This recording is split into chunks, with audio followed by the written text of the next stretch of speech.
Salut les phénomènes, ça va ou quoi les gars? On vit bien ces derniers temps. Yamal va bientôt prolonger du côté du FC Barcelone, même si je ne suis pas énormément d'accord avec le temps de prolongation. Il prolonge pour 2 jours.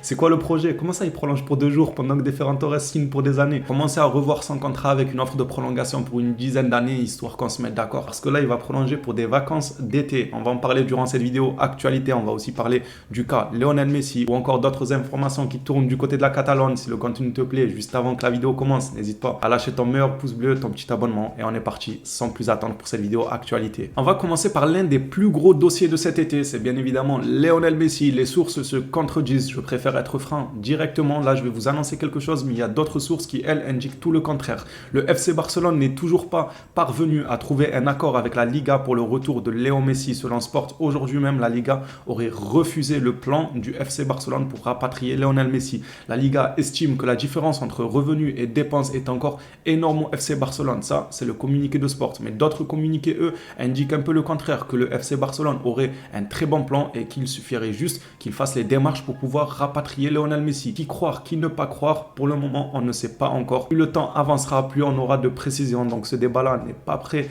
de se terminer. En plus de ça, quand je vois des petits comme Yamal qui sont en train de pousser, j'espère que vraiment, si jamais il y a retour de Lionel Messi, ça ne serait pas un joueur sur lequel on va tout restructurer. J'espère vraiment. Je ne pense pas que le FC Barcelone s'embête pour faire ça. Ils savent que si Messi revient, c'est pour une saison, maximum 2 saisons. Donc ils ne vont pas s'amuser à restructurer tout autour de lui. Surtout quand je vois des petits poussés, comme je l'ai dit là, comme Yamal, tout ça. Il ne faudrait pas brider leur croissance en imposant de force à Lionel Messi. Surtout qu'on a progressé dans le jeu sans ballon. Et on sait que Lionel Messi sans le ballon, ce n'est pas celui qui va presser le plus souvent, encore moins maintenant avec la prise d'âge. Petite page sur Rafinha. D'ailleurs, ça parle beaucoup de lui aujourd'hui et hier, car Newcastle serait prêt à faire une folie. Bon, une folie en réalité, c'est les prix du marché du moment. 100 millions sur Rafinha. Déjà, rien qu'en début de vidéo, on a déjà un débat. 100 millions pour Rafinha, vous le lâchez ou bien vous préférez lui laisser une seconde chance. Mais il faut savoir que s'il se rate lors de cette seconde chance, la saison d'après, ça ne sera pas une offre de 100 millions, mais beaucoup moindre. Donc, je vous pose directement la question en ce début de vidéo. Rafinha à 100 millions, c'est Newcastle qui sont les plus insistants sur le dossier. Est-ce que vous lâchez ou pas du tout?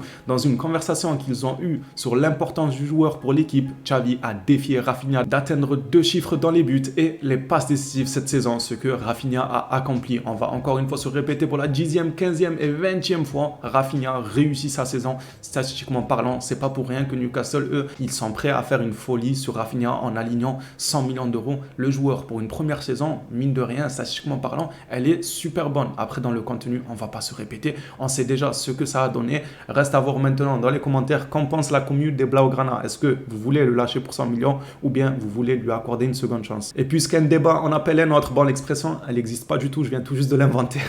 George Mendes a assuré à Barcelone qu'un club de première ligue offrirait 70 millions d'euros pour Ansu Fati. Le club veut le vendre, mais le joueur ne veut pas partir. Alors, j'ai bien dit un débat en appelle un autre, car ça va être la même question que Rafinha. Ansu Fati pour 70 millions, est-ce que vous vendez ou pas? Il y a de ça quelques semaines, on nous parlait de 40, 45 millions, maximum 50 millions. Moi, pour ce prix-là, je disais...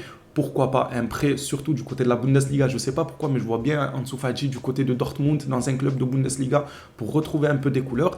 Mais maintenant, quand on parle de 70 millions, ce n'est pas rien. Ce n'est pas rien du tout. Et franchement, s'il y a une réelle offre de 70 millions sur la table, je pense bien qu'à titre personnel, je l'accepterai. Vous, les Blaugrana, je vous retourne la question.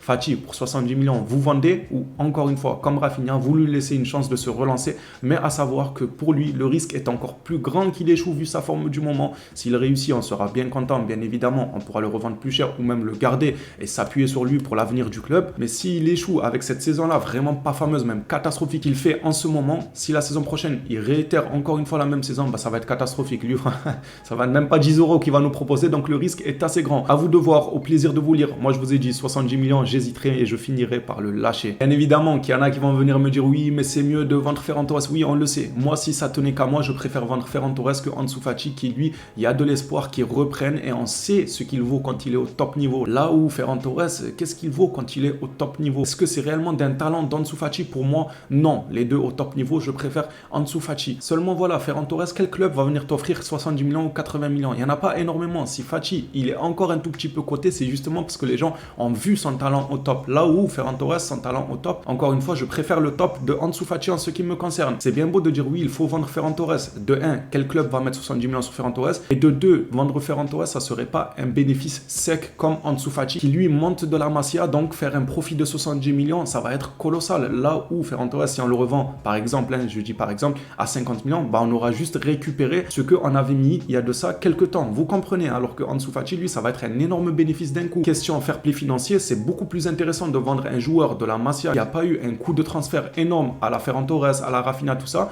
que au contraire vendre quelqu'un que tu as acheté avec un prix énorme en le revendant soit au même prix, soit un peu en dessous. En réalité, tu ne feras pas du bénéfice ou bien très très peu. Pour le fair play financier, c'est bien plus intéressant de vendre quelqu'un comme Ansu Fati. Le bénéfice serait juste énorme. Il faut prendre ça en compte car je le sais déjà qu'il y en a qui vont dire oui, il vaut mieux vendre Ferran. Moi aussi, je suis d'accord. Mais si le club est dans le pétrin et qu'il faut alléger le fair play financier, vendre un joueur qui ne t'a rien coûté sera beaucoup plus bénéfique. Selon Benyad Ashraf, certains joueurs de Barcelone savent déjà qu'il sera très difficile pour eux de continuer au club la saison prochaine. Vendre des joueurs est la priorité du club. Et oui, on revient encore une fois aux sources, encore une fois au fair play financier. Si le club veut recruter, veut espérer recruter, il faudra bien évidemment dégraisser, donc vendre des joueurs. Si on pouvait pousser vers la sortie, par exemple un certain Jordi Alba, ça serait pas de refus. Alors Xavi a fait une conférence de presse aujourd'hui. Désolé, je ne vais pas la couvrir dans son entièreté, mais j'ai pris 2 communiqués à lui qui sont super intéressants, car là je retrouve le Xavi qui arrête de tourner autour du pot en camouflant la situation et qui dit les termes comme j'aime bien l'entendre. Xavi nous dit en Europe nous devons nous améliorer pour la saison prochaine, c'est clair. Voilà, il admet qu'il y a une énorme marge de progression à avoir pour la saison prochaine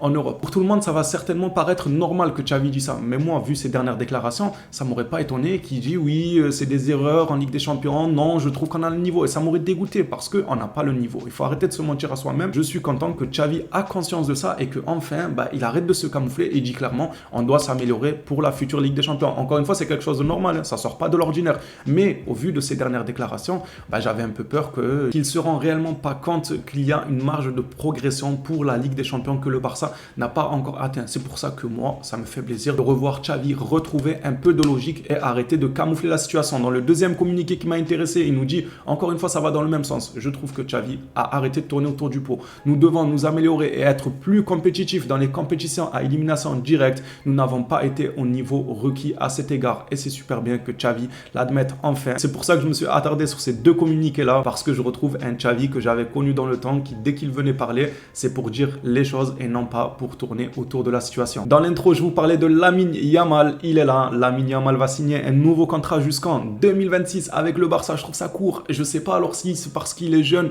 du coup on ne peut pas lui faire signer un contrat longue durée. J'ai déjà vu quelque chose comme ça. Je sais pas si ça s'applique à la Liga, mais dans le foot, j'ai déjà vu comme quoi quand tu as un certain âge, tu ne peux pas signer une certaine durée si elle est trop longue. Je sais pas si ça rentre en compte en Liga ou pas, mais 2026, c'est très peu. C'est trop peu. Prolongez-le jusqu'en 2030, le petit. À voir, j'attends vos retours dans les commentaires s'il y en a qui ont des informations sur ça. Est-ce que Lamine Yamal aurait pu signer plus d'années ou non, dû à son âge? Il y a une restriction en termes d'années à signer. En fin de compte, c'est une nouvelle qui fait tout de même plaisir. Dans la foulée de ses premières minutes avec le FC Barcelone, il enchaînera probablement un nouveau contrat jusqu'en 2026 avec le Barça. Terminer cette vidéo actualité, je vous laisse avec la liste des joueurs convoqués devant vous. Comme d'habitude, vous faites pause sur la vidéo si elle vous intéresse dans les détails pour lire un peu. Moi, tout ce que je vois, c'est Lamine Yamal. On va se concentrer sur lui. J'espère que Xavi lui donnera un peu plus de temps de jeu. La dernière fois, c'était 10 minutes. Cette fois-ci, une vingtaine de minutes. Ça nous ferait extrêmement plaisir, voire 30, voire 40. C'est le gars qui abuse voir tout le match. Mais le titulaire Xavi, quand on se régale un peu en cette fin de saison, un peu endormi, c'est endormi. Déjà que la Liga n'est plus réellement à son prime. Donc, il faut cette petite touche de folie, une petite pépite comme ça, lancer titulaire. Ça nous ferait extrêmement plaisir pour dynamiser un peu cette fin de championnat. Je pense pas que Xavi va le faire. Il va vouloir